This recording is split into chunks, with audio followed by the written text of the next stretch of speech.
예, 안녕하세요. 공인중개사 박종서 인사드리겠습니다. 오늘 설명드릴 주제는 주택임대차 보호법입니다. 지난 5강에서 한번 설명을 했는데요. 그때 주택임대차 보호법이 분량이 많다 보니까 나눠서 하고 있습니다. 5강을 안 보신 분들은 5강에서 한번 듣고 오시면 지금 설명드린 확정일자를 왜 받는지, 주택을 임차할 때 확정일자를 받으란 말을 수도 없이 들으실 겁니다. 근데 이 확정일자는 뭐 하는 놈이고 이걸 받으면 뭐가 도움이 되는지 설명을 드리겠습니다. 우리가 주택을 임차할 때 전입신고를 하고 점유를 시작을 합니다. 그러면 주택임대차보호법에서는 대항력을 주기 때문에 그걸로만도 충분하다 할 수 있겠지만 확정일자를 하나 더 받아두게 된다면 근저당권이나 저당권 같은 물권화가 됩니다.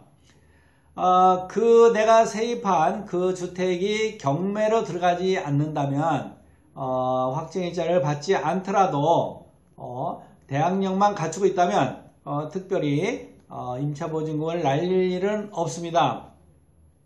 하지만 내가 살고 있는 주택이 경매에 넘어갔을 때는 권리의 순서에 의해서 배당을 해줍니다. 내가 1순위로 대항력을 갖춘 임차인이라면 전혀 걱정이 없겠지만 제 앞에 선순위로 근저당권이나 저당권이 있다면 임대차 계약은 채권 계약이기 때문에 배당 신청을 한다 하더라도 최선순위로 배당을 받으실 수가 없습니다. 그때는 물권인 근저당권이나 전세권이나 담보가등기나 같은 경우에 순서대로 배당을 다 받고 나서 임대차 계약은 채권이기 때문에 다른 채권자들하고 배당할 돈이 남아 있다면 그때 균등하게 배당을 받겠습니다. 하지만 확정일자를 설정을 해두면 확정일자 날에 내 순위가 결정이 됩니다. 제가 1순위로 확정일자를 받아놨다면 내 뒤에 있는 사람이 경매를 신청을 했다 하더라도 1번으로 내가 경매에서 배당 신청을 할 경우에 내가 돈을 임차보증금을 우선적으로 배당을 받고 그 다음에 내 후순위에서 순차적으로 물건인 경우에 다 배당을 받아가고 그 다음에 또 돈이 남아있다면 그때 일반 채권자들이 균등하게 배당을 받아갑니다. 경매에 들어가게 되면은 경매에서는 배당 순서가 있습니다. 제일 먼저 배당을 받아가는 게 경매 비용입니다. 경매는 대법원에서 하기 때문에 대법원에서 비용을 쓴 거를 제일 먼저 빼가고요. 두 번째는 당해세라는 세금입니다. 그 경매되는 부동산에 재산세나 종합부동산세나 지역자원시설세 같은 당해세, 그걸 당해세라고 하는데요. 그 세 가지 당해세를 비롯해서 증여세나 상속세가 밀려있다면 그거를 우선해서 받아가겠습니다. 그리고 또 먼저 빼가는 게 있는데요. 종업원의 3개월치 임금, 퇴직금 이런 등등을 먼저 배당을 해줍니다. 그리고 나서 남는 금액이 있다면 그 다음은 선순위부터 배당을 하게 되는데요. 확정일자를 받아두면 그 확정일자 받아둔 날이 순위가 되겠습니다. 그래서 우리가 임대차 계약을 하고 보증금을 지키는 최후의 보루로서 확정일자를 받고 있는데요. 이 확정일자를 받는 그 날짜가 굉장히 중요하기 때문에요. 임대차 계약을 하자마자 확정일자를 받아두는 게 좋습니다. 잔금을 치르지 않았다 하더라도 계약서만 가지면 확정일자를 받아줍니다. 현실에서는.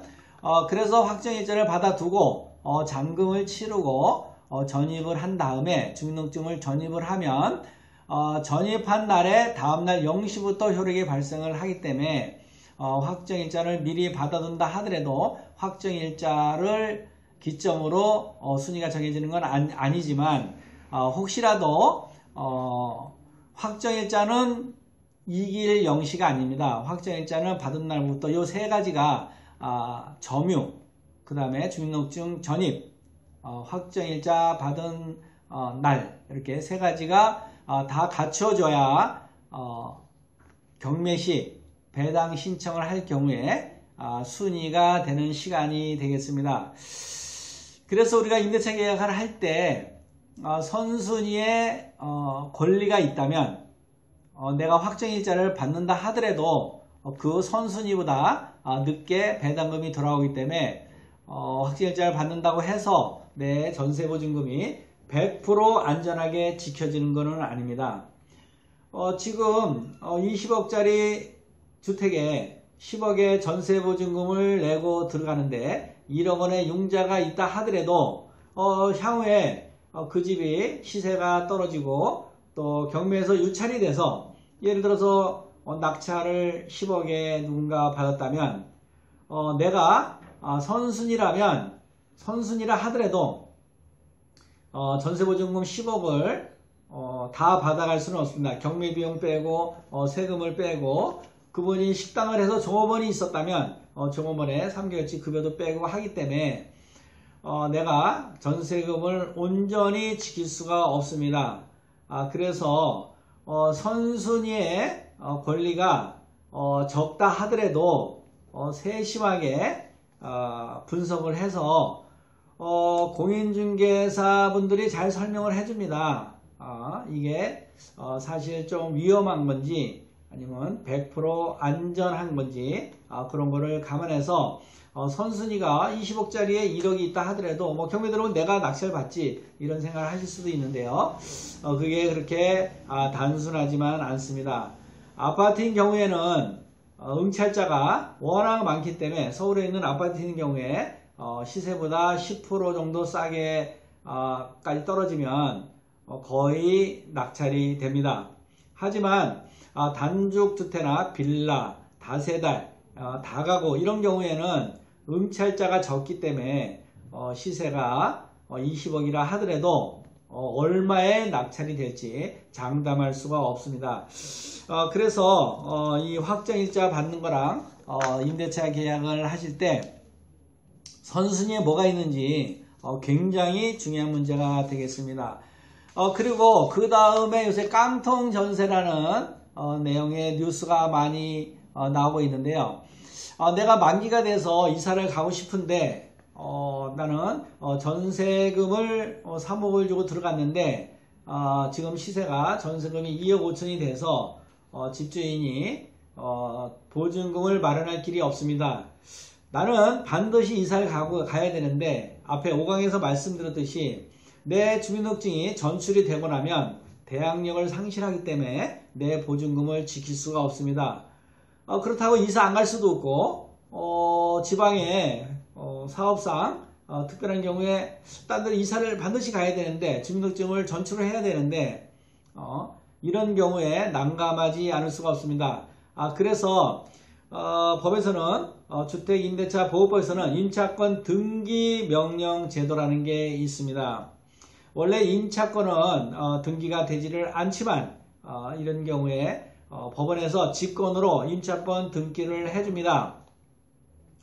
그래서 만기가 됐음에도 불구하고 보증금을 받지 못하고 퇴거를 하는 경우에 임차권 명령 등기명령 제도를 이용해서 임차권 등기를 해놓고 이사를 가신다면 보증금은 못 받지만 순위는 유지하기 때문에 반드시 임차권 등기 명령 제도를 이용해서 임차권 등기를 하시면 되겠습니다.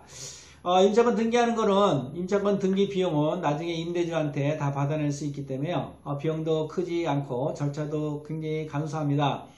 그래서 법원에 가서 임차권 명령 등기를 신청하시면 되고요.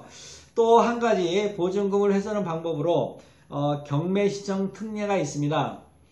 보증금 반환 소송을 내서 승소 판결을 받아서 경매를 신청할 수가 있습니다. 이렇게 두 가지 방법으로 전세 보증금을 훼손하는 방법이 있는데요. 사실 이런 방법 외에 또 보증보험에 가입하는 경우가 있습니다. 보증보험에 전세보증금 보증보험에 가입을 하게 되면 그 집이 경매가 되든 매매가 되든 내 전세보증금은 안전하게 확보를 할 수가 있고요. 또 한 가지 장점은 만기돼서 이사 갈 때 집주인이 보증금을 빼주지 못한다면 보증보험에 신청하면 보증금이 나오겠습니다. 하지만 이 전세보증금 보증보험은 보험료가 좀 비싼 편입니다. 그래서 전세금 1억당 한 13만원 정도 나오기 때문에 보통 2년을 해야 되지 않습니까? 그 2년을 하다 보면 한 25만원 정도 됩니다. 2년치 보험료가. 정확히 얘기하면 25개월치입니다. 한 달간 정도 우리가 2년이 만기지만 실제 새로 들어온 사람하고 협의를 하다 보면 조금 지연되고 좀 빨라질 수도 있습니다. 그래서 보증보험을 보통 25개월치를 넣게 되는데요. 그러면 1억당 한 25만원 정도 이렇게 보증료가 나가겠습니다. 도시보증공사에서 하는 게 좀 싸고요. 일반 보증보험에서 하면 좀 더 비쌉니다.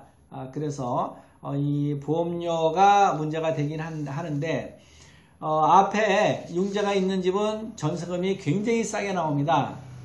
그래서 보증보험료 정도는 충분히 싸게 나옵니다. 그래서 융자 있는 집을 굉장히 싸게 주변에서 싸게 나왔다 그러면 거의가 융자가 있다고 보시면 됩니다. 그런 집은 융자가 있는 집은 보증보험을 들고 세입을 하시면 보증금도 안전하게 지킬 수 있고 전세금도 굉장히 싸게 들어갈 수 있는 장점이 있습니다. 그리고 이 전세를 살다가 주택임대차를 해서 전세를 살고 있다가 세입자가 이제 사망하는 경우가 있습니다. 이 경우 상속자도 없다 이렇게 될 경우에 그러면 집주인이 그 전세보증금을 안 돌려줘도 되니까 사망한 사람한테 돌려줄 수가 없지 않습니까? 이 경우 이 전세보증금을 나라에 갖다 줘야 될지 이렇게 굉장히 어려운데 이거는 재미삼아 하나 알아두시면 좋겠습니다.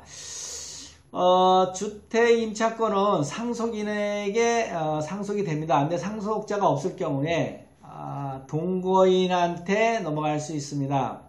사실혼 관계에 있는 동거인한테 넘어가게 되고요.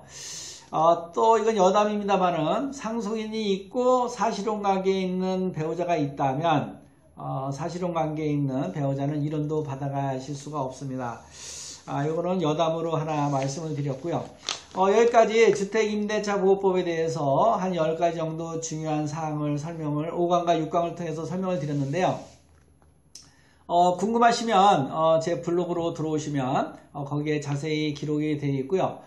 또 전화로 문의해 주시면 자세히 상담을 해 드리겠습니다. 블로그에 들어오시면 전화번호도 있고 하니까 그쪽으로 한번 준비를 해 보겠습니다. 그래서 다음 6강에서는 상가임대차보호법을 마련해 보겠습니다. 요새 상가임대차보호법도 또 많이 변했습니다. 그래서 장사하시는 분들, 자영업자들한테 좀 도움이 될까 해서 준비해 왔습니다.